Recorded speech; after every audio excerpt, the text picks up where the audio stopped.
Okay.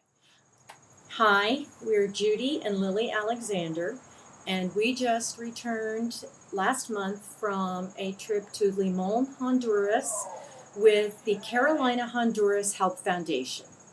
I wasn't really sure what to expect going into the mission trip. I had a little bit of an idea of what the clinic looked like because of the things that Sandy and Terry have talked about on their trips, but I had never been in a country like that before, so I didn't really know what the country itself was going to look like. Never been to a third world country, never been to a country that was really pervasively poor, and it was a revelation to be there, to be in that country where they don't have all the blessings that we have in the United States and that we take for granted, I think, sometimes.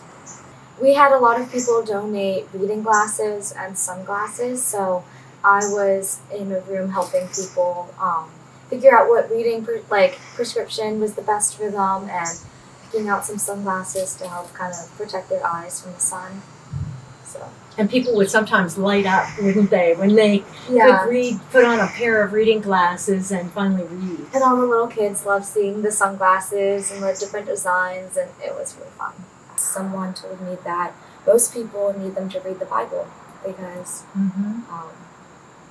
that's like one of the few things that they have to read, so I thought that was cool. For me, I ended up landing in the pharmacy, so I counted thousands and thousands of pills, counting everything from aspirin to vitamins to antihistamine to a wide variety of antibiotic, high blood pressure medicine. So that was my job through the week, was in the pharmacy.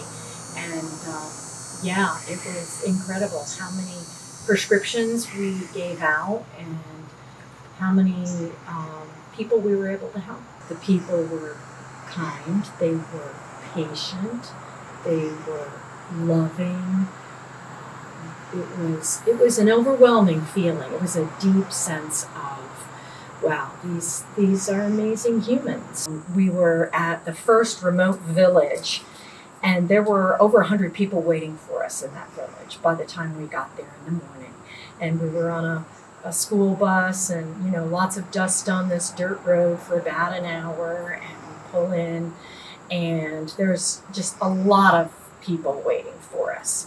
So we set up and got everything going, and one of the things that Sandy recommended was bringing bubbles to blow bubbles for the kids while they were waiting for so long. And we brought bubbles, and at a break between counting pills in the pharmacy, I went out with a little tiny bubble wand and bubbles and blew those bubbles, and there must have been 8 or 10 children around me, and all of a sudden I just started to well up, and I thought, I'm looking at the face of God.